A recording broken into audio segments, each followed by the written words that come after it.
A US airstrike in Afghanistan kills several hospital staff and injures many others. Afghan forces backed by American air power have been trying to push out Taliban fighters who seized the city of Kunduz. So, is Afghanistan mirroring Iraq, where US-trained local forces have lost ground? This is Inside Story.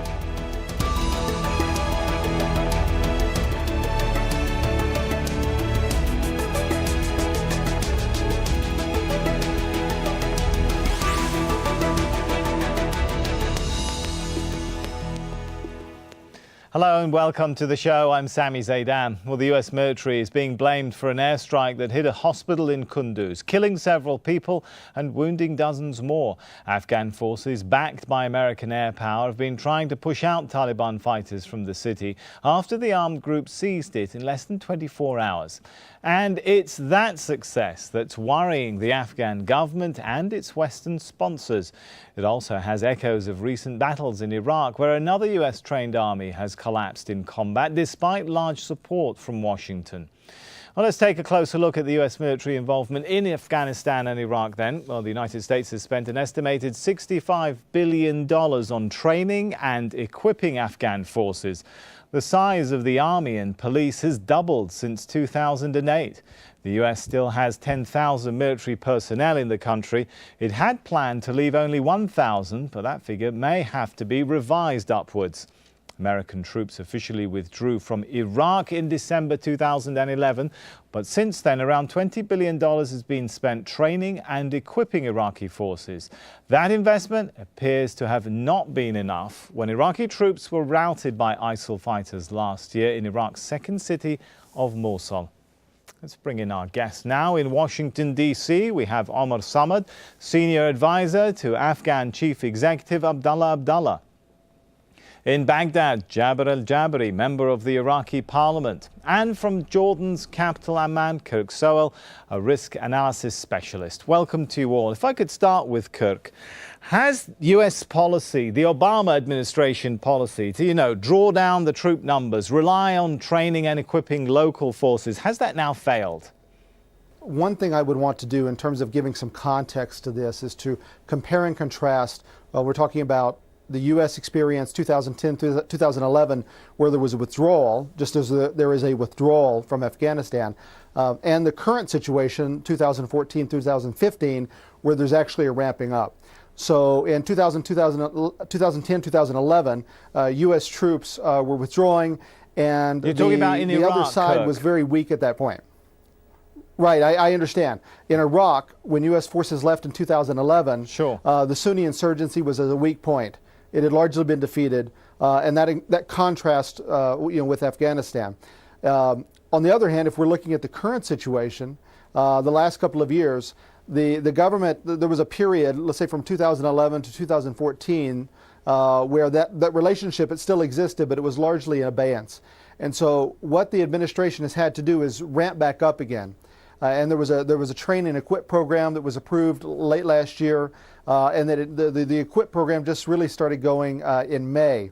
So when we're talking about the collapse in Ramadi, and you're referring to the fall of Ramadi to the so-called Islamic State in May 17th of this year, what happened there was that the operations commander, General Fahdawi, ordered a retreat at a key point, and this essentially caused a collapse. And so the Iraqi army, these brigades, basically they're filled with desertions. This is the result of a long-term sort of corruption process because of how the former government of Nouri al-Maliki ran the army. And but Kirk, what the U.S. is now having to do again is try to rebuild. I mean, my point is it too early to say that for all those reasons you've mentioned in Iraq, and for the reasons we've been watching on our TV screens in Afghanistan lately, that this policy of trying to invest in local forces has failed? Well, it's too early to say that it has failed in the past tense. You could say that if we're just talking about the last, the new program adopted under Obama, this is, last fall essentially, it's not succeeding right now. That's kind of obvious. But one point to make is that the core of this program, the T&E or Train and Equip program, It was approved at the policy level last fall, at the end of last year. It took all the way until May, basically the month that Ramadi fell, to start rebuilding the 1st Brigade. So when people say that these forces were trained by the United States, some of them actually were trained, but it was, during the previous period. And again, these brigades, the non-special forces, they've been hollowed out by desertions and corruption. So if we're talking about the new program under Obama, if it's just the T&E program, that's just getting off the ground. There are other problems in terms of U.S. policy in Iraq that we could discuss that relate to political factors. But in terms of the training and equipping program, it's too early to say that's failed as of yet. Okay, Omar, from your perspective of watching what happened in Afghanistan, why did Afghan forces apparently melt in Kunduz? Let me first of all say at the very beginning that from an Afghan perspective, I do see a difference between what is happening in Iraq, generally speaking, in Afghanistan. These are two different theaters. These are two different set of circumstances at play. And the optics at times may look the same, but very different at the core. As far as why Kunduz fell, there is a multitude of reasons that came together, from maybe not very good governance, to drugs and narcotics playing a role, to local militias at odds with each other, and with infiltration taking place with foreign fighters and Islamist fighters coming from across the border in Pakistan, and militias helping the local Taliban. All of these came together and caused the unraveling, temporary unraveling of Kunduz. I think what you're seeing after 3 or 4 days is Afghan forces regaining ground, but not easily, because a lot has happened over the last few days. But Omar, all of those things that you've mentioned sound like a huge embarrassment, not only for the Afghan authorities, but also for the US, for all parties. I mean, you've mentioned, let's just take some of the things you've mentioned there: narcotics, infiltrations. I mean, we're talking about a force which has had $65 billion spent on it. On the surface, it looks like an embarrassment, and to some extent it is. This is a lesson that we need to draw from. We need to make sure that there are no more Kunduzes happening in Afghanistan, and that the central government and the Afghan national security forces and all the different institutions that have been built up over the last 14, 15 years can do a good job. But also do remember that since international forces left, once had more than 150,000 troops in Afghanistan. Once they left in December 2014, there was expectation that the Afghan government and forces would collapse. It did not. They have been waging war in more than 15 provinces all at the same time. And so the attacks on the Afghan forces have increased. The Taliban and their allies have tried their best to make it look like Afghan forces are incapable of defending country in 2015. Kunduz is obviously a low point, but it's a temporary low point. And I think Afghan forces have shown over the last few days that they have the will, that they have the mettle, and that they have the capacity to push the enemy back. All right. I want to take the question now to Jabir, and I agree with Omar. I think you'd have to agree with Omar that there obviously are very clear differences, Jabir, in the situation between Afghanistan and Iraq. But listening to some of the headlines that even Omar was mentioning there are some similarities, are there not? He talked about problems and rivalries between different factions, the corruption, and so on and so forth. Are those not the key common points to why we've seen US-trained forces lose ground in Iraq too? Thank you very much for having me in this program. I'm totally agree with Omar that the situation in Iraq is totally different. It's from what going on in Afghanistan. As you know, in Iraq after 2003, we have a lot of problems inside the Iraqi society.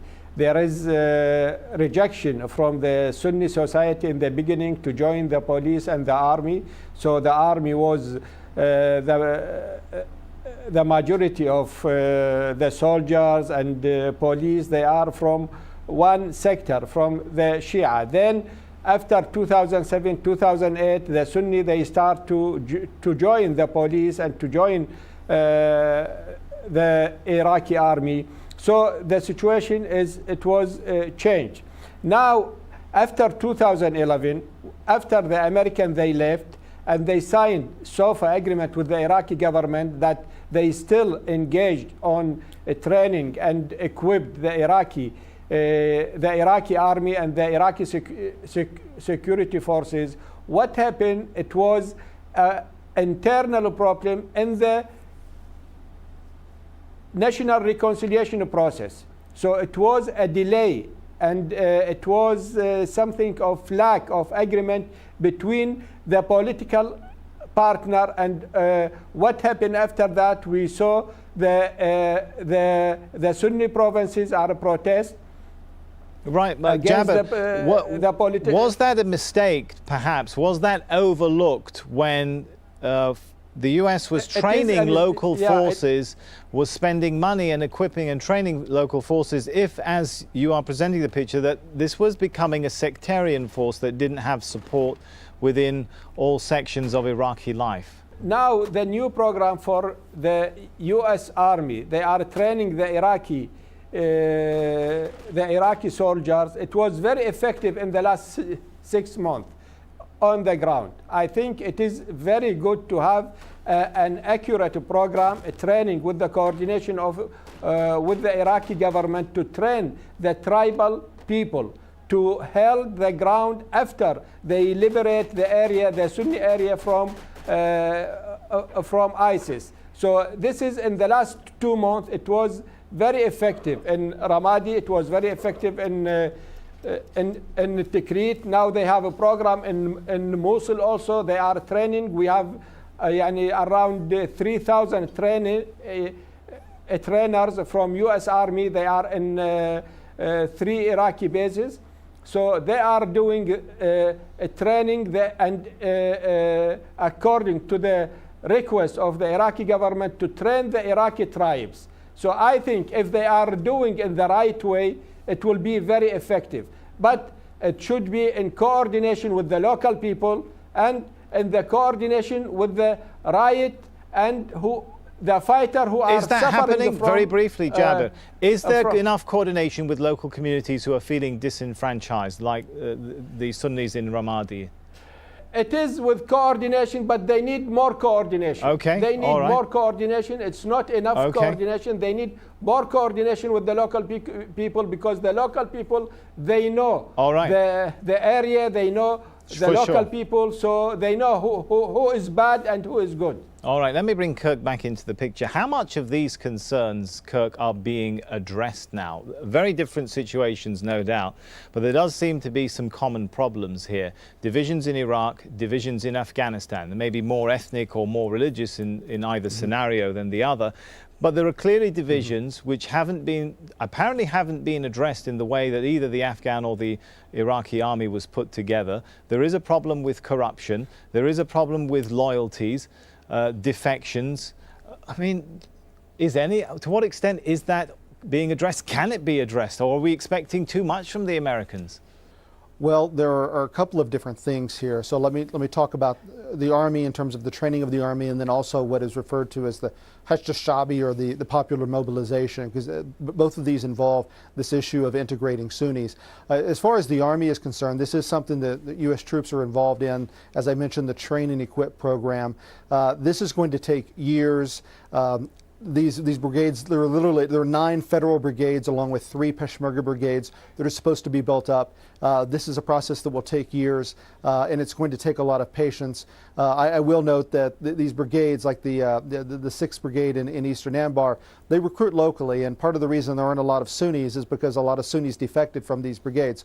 So granted that Sunnis have legitimate complaints about illegal arrest, from the former government, the Maliki government. They have a lot of legitimate complaints. Nonetheless, there's a reason why Sunnis are underrepresented in the army. It's because of desertions. That's going to take time. The other issue, which is thornier and is not merely a matter of time, is this issue of what's referred to as the Hashd. And this involves Sunnis, because the the Sunnis, which are being trained in Anbar, and there are about 4,000 of them right now who have been trained and armed by the United States. They're part of the Sunni part of the Hesht, but the Hesht, or popular mobilization, is a predominantly Shia militia organization, overwhelmingly Shia militia organization. And there was a lot of resistance, in particular from the groups like the Badr organization, Asa'bat al-Haq, these organizations that are backed by Iran, to giving Sunnis much role. They'll allow them to have a subordinate role, some limited secondary role. And then also there is this project, which was backed by the U.S. government, the U.S. Embassy, to have a so-called National Guard law that would incorporate locally recruited forces. This is not going to pass. That's basically, Kurt, sounding like empowering non-state actors within the state. Okay, well, let me explain it this way. The former Maliki government was sponsoring militias like Asa'bat al-Haq, as I mentioned, was allied with Badr before the fall of Mosul. The collapse of the army in Mosul, that accelerated it, so there was a huge militia surge last year before this even got going.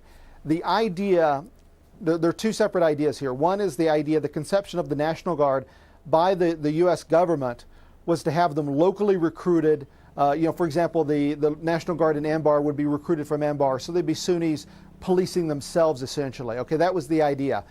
But Iraq has a Shia Islamist majority parliament. There is no way that is going to pass. A law like that will not pass this parliament, period. It's not going to pass the next one either.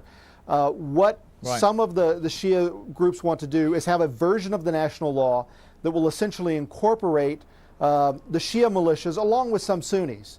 So some of them, they're not opposed, the Sadrists, for example, they're not completely opposed to having Sunnis in it, but most of the people in it would be Shia. And so in Anbar, for example, the version of the law that the Shia parties are backing, to the extent they're backing it at all, would allow the guardsmen to be recruited from people located, mukimin, or residing inside the province, not just native of the province. Right. What that means is, in Anbar, for example, there's an area called Nukhayb, which is in the south, which some Sunnis fear that Shia want to take it over. There are Shia militiamen there right now. So under the version of the bill that some Shia parties back, the National Guard in Anbar would actually incorporate Shia militiamen, even though it's a Sunni province. So that's a problem. And the original conception that the U.S. government had, it's basically a dead end. It's not going to pass. All right. And on that point, I want to go back to Jabir. Briefly, Jabir, without some of these issues being resolved by Iraqis themselves, how they share power, how different sections of Iraqi society participate together politically in state institutions, without that being resolved, can you have a successful U.S. role in Iraq or support for the state in Iraq? Really in Iraq the situation is very complicated. So I'm totally disagree with what say your guest. Because the situation is not like this. We have 8,500 Sunni tribal men trained by the U.S. government in Anbar, and all of them, they are from Anbar tribes people, from local people. There is no one from other provinces. Anyway, the situation, we have a mistrust situation between the political leader in Iraq. What we need, it's not only military solution. I think the international community, the U.S. government, the United Nations, they have to engage and to encourage all engage and do what? Partners. What do they? Iraq. Let's be specific, Jabir. What do you want to see the U.S. do? To work on a historical reconciliation program in Iraq, like what happened in the South Africa. Can they do that if the Iraqis don't want to reconcile themselves? They have to help the Iraqis. They have to intermediate between the Iraqis to reconcile themselves. It's much more better. And we have the same experience. We have the experience in Kurdistan. In Kurdistan, after 2003, they give the amnesty and they reconcile each other between the Kurdish people. All right. Now The Arab people, they have the Sunni and the Shia. They have to reconcile. They need to This do the is same thing. much Understood. more Let me move the discussion. Yeah. Forgive me Yeah. for jumping in. I want to bring Omar into the discussion. While we focus there a little bit on Iraq, there are some similarities, I given have it's to a leave different this down. situation, but there are some similarities of divisions within Afghanistan. The very simple one to look at, the president and the CEO being able to work together. So far, it's taken forever, hasn't it, to appoint governors, ministers, the Attorney General. Some key posts remain vacant because the two top men in Afghanistan can't even agree on who to appoint. I mean, these are very real issues. How can the Americans help there if the Afghans themselves... I'm going to ask you the same question I asked to Jabber. How can the Americans sort that out if the Afghans can't? Well, there is a certain level of maybe mismatch within the political structure. But obviously, as we realize, Afghanistan is not a sectarian conflict. It's not an ethnic conflict, even though there are some ethnic tensions occasionally in some parts of the country. It's basically the whole country on one side and small groups of militants on the other side trying to take it backward and try to prevent it from making progress that it has made over the years. But as far as the political tension in Kabul is concerned, I can tell you by being inside that government that it's not what it used to be a year ago. It is now 1 year old. The relationship between the chief executive and the president is much more functional. It's much more amicable and much more professional than it used to be. So why don't we still have a Minister of Defense then?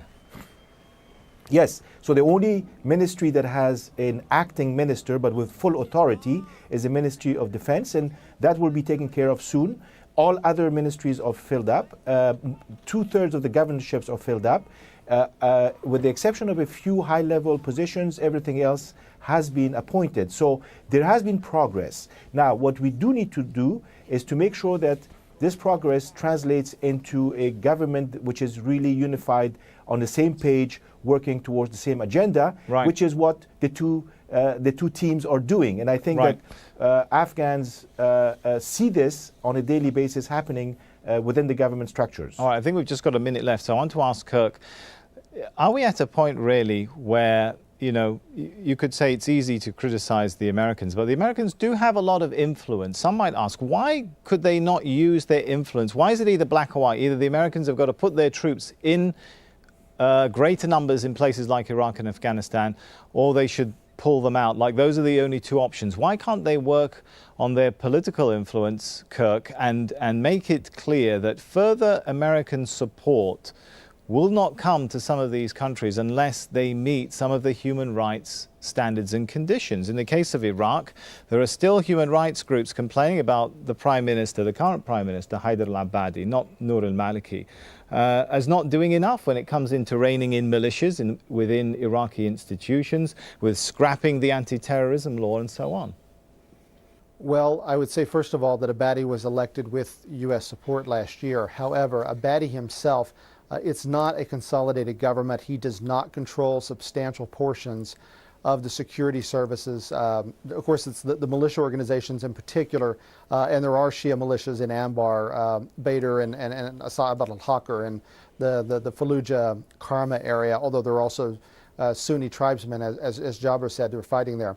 But Abadi himself does not even control Baghdad. I mean, there can be abductions of very prominent individuals, a member of parliament, for example, by known militias, Shia militias. And the thing is that with the Shia militias, especially those backed right, by Iran, they would love for us to say, they would love for America to say, we will withdraw if you don't do X, Y, and Z, because they want us to withdraw. So and if you follow Iraqi media, they're on Iraqi television all the time saying that the United States supports Daesh, the so-called Islamic State. Badr, Asa'ib, these people, they say that, you know, the United States supports the Sunni terrorists. So they would love to see the United States leave. That's what they want. And Abadi does not fully control, even in the capital itself, he doesn't have full security control. Right. And in Anbar, it's not full control. Let's thank our guests, Omar Samad in Washington, D.C., Jabir AlJaberi in Baghdad, and Kirk Sowell in Amman. And thank you for watching. You can leave your comments on the programme page on our website, aljazeera.com. You can also post your views on facebook.com/AJ Inside Story or tweet us at AJ Inside Story. From me, Sami Zaidan, and the whole team, for now, it's goodbye.